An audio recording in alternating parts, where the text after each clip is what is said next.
dear viewers, we have been joined in the studio by our first guests for this evening, and we're going to be talking about KAJUKENBO, which is a hybrid martial art from Hawaii. And tonight's guest will obviously tell us more about this art. We have with us Sifu Ahmed Abu-Marzouq, a 5th degree black belt holder, and assistant Mohsen Othman, a brown belt holder. It's a pleasure to have you with us. Pleasure, mate. Thank you so much. To start off this interview, can you tell us more about KAJUKENBO? What is it? Yes, of course. KAJUKENBO is a base Hawaiian martial art. A tradition art became so famous after, let's say it started in Hawaii in 1947 from 5 guys, 5 persons, been doing different kind of martial arts. Yes.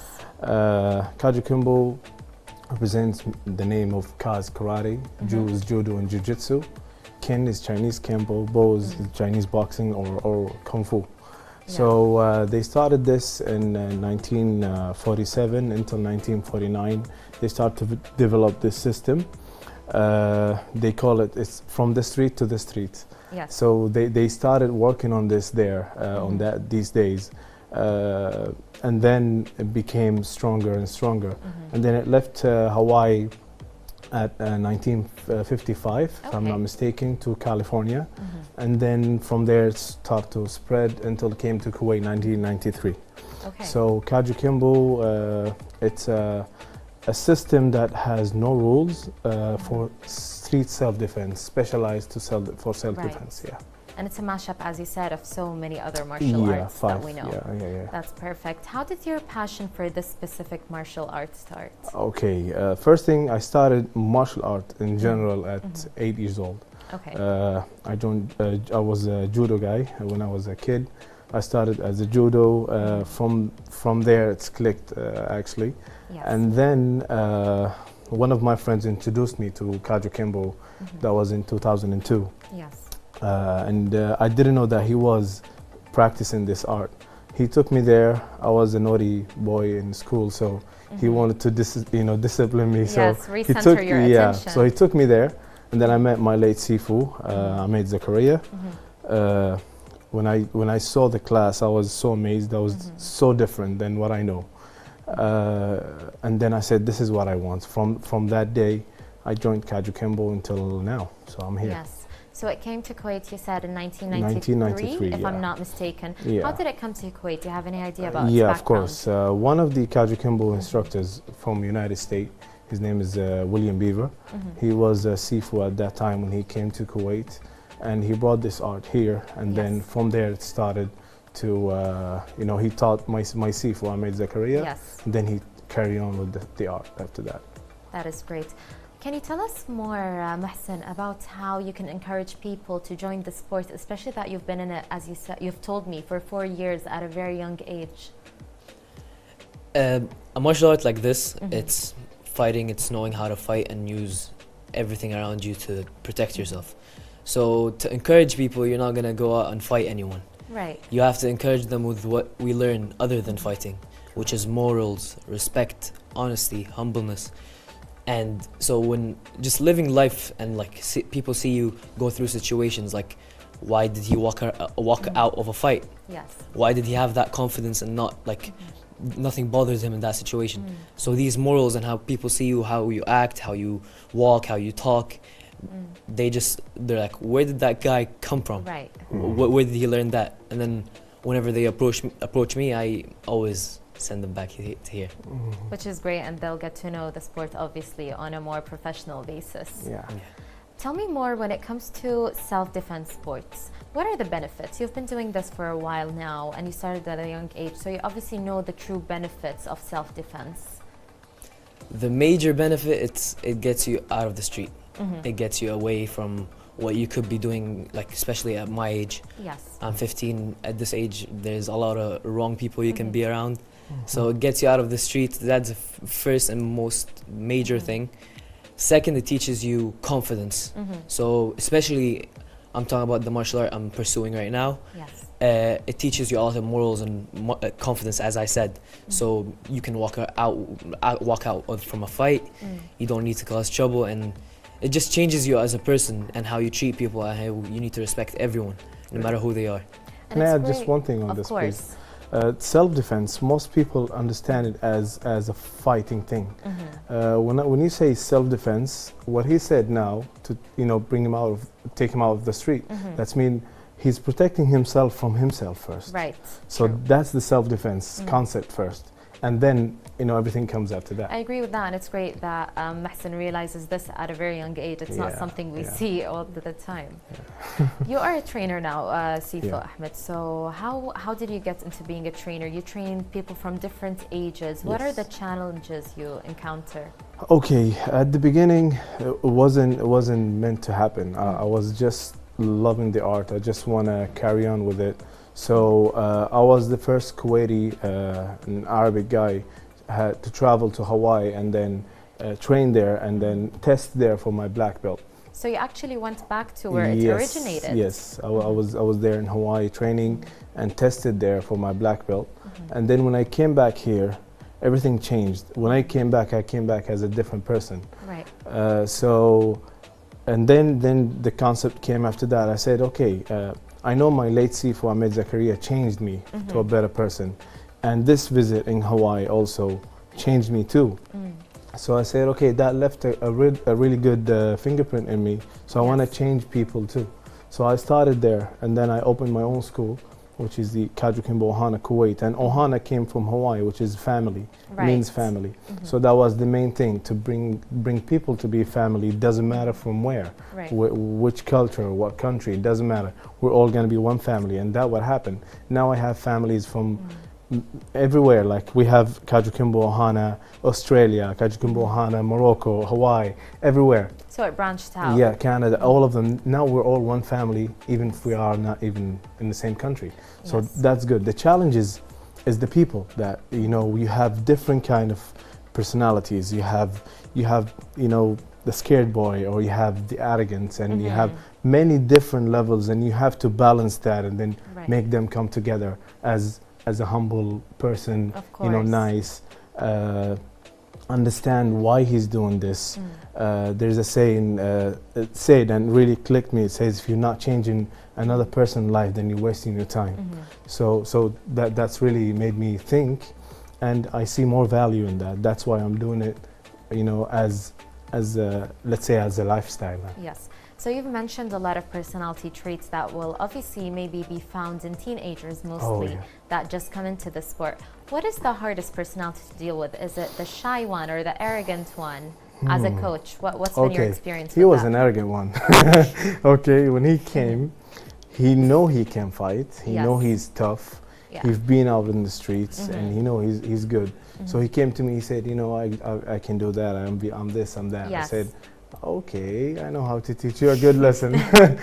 And then I made him fight one of my students, and he got a good beating from that guy. And I think that set the tone. Really set the tone, yeah. But actually, I don't see big challenge between them. It's the same. The shy boy, you can give him confidence by, let's say, make him win and do some good stuff for him sometimes, and then get him, get used to the hard training to get him strong and tough, encourage him. The arrogant boy, you get him, beaten up, and then try to humble him, and then tell him that he can use this to better in a better way, instead of just maybe this will make him go to a totally dark place. It's important to have these kind of values in a coach, especially because you're dealing with a lot of different personalities all the time. We'll come back to that, but Mohsen, what do you think makes a great coach? That's a very broad question, but for me, I have a few ideas of a Sifu or a teacher or a coach. First of all, he has to know not to be selfish, because once you become a Sifu, you have to give up your life to every student that comes in, and give him your all. Don't hide anything because, he might be better than me, or he might get better than me. You give 100% of what you got, and that you need to leave a fingerprint on every single person that comes into that place. So once you give your 100%, that's a leader has a vision, and that vision is right to the future. So once you give 100%, as humans, we naturally create the 10% from our creativity. Yeah. And then when the message is passed on from generation to generation, it's just increasing from 100% to 110%, and then I pass it on, and it keeps passing, and it keeps improving, and that's like just improving as the whole martial art. Can we say that this is your own criteria of sticking to the right coach or finding the right person or Sifu to train you? It's the most important thing because Sifu is like your eyes. It's like if you can't see, you'll go to the wrong direction. Right. If you have the right Sifu, you'll go the right direction. If you don't, it's done. It's the most important thing in martial arts. A lot of people don't really understand word of Sifu or coach or the trainer or coach or Sifu. Sifu is a Chinese word, means teacher. Right. So you can be a coach or trainer, you can be a teacher, but we see it a better way. I love to say it as an educator, to educate people to be better. Because a teacher, he can teach you something and just go away and you don't care whatever you do with it. But you're really going into the inside of the personality and life. You have to, because you need to change this person's life because he trusts you. And one day my teacher, Sifu Aldakaskas, taught me something. He said, Ahmed, what are you selling in your school? What are you selling? I didn't understand it actually. And then he said, you're selling hope. You're giving people hope. You're not teaching them martial art. Right. It's hope. They're hoping that you change something in them. They came for a reason. Yes. It's not just for protecting themselves. Right. Yeah. So that's very deep, to be honest. It's not just a sport where you just go, focus on your fitness, where maybe that's more equivalent in boxing. Yeah. But I'm seeing that you really do teach a lot of life lessons. Can you tell me more, Sifu Ahmed, about the way you can improve yourself as a coach or how any coach can improve himself? Of course. First thing, you should not limit yourself. A lot of people can call themselves a master, in my degree, they can call themselves master. Yes. Master, that's mean you already limited yourself. I love a word of a Sifu because a Sifu is a guy who always want to learn, okay? Just like a doctor, always learning, non-stop, okay? So I always go back to my Sifu, which is my senior grandmaster, Aldakaskas. Yes. And he loves that. He hate that if we call him a master or senior grandmaster. He love Sifu world because he's still learning and he's teaching us that. That's why I always go to him. I travel, I train with him. I just came back from Italy, training with him too. So this is what we do, and he's coming also maybe soon for Mohsen's test, inshallah. Which is great. And Abdullah. And that's how we do it, back and forth, that's all. So it's just all about constant improvement and not limiting yourself. True. That is great. Mohsen, can you talk to me more about your achievements and championships that you have been in? I competed in the first official KOK championship. It was a multi-style. It was sponsored by the Public Authority of Sport. Yes. It was the first big thing for our KOK. It was an amazing multi-style championship with I won Champion of Champions in it, which is when you get a good position in more than one style. And I competed in the Wawan MMA.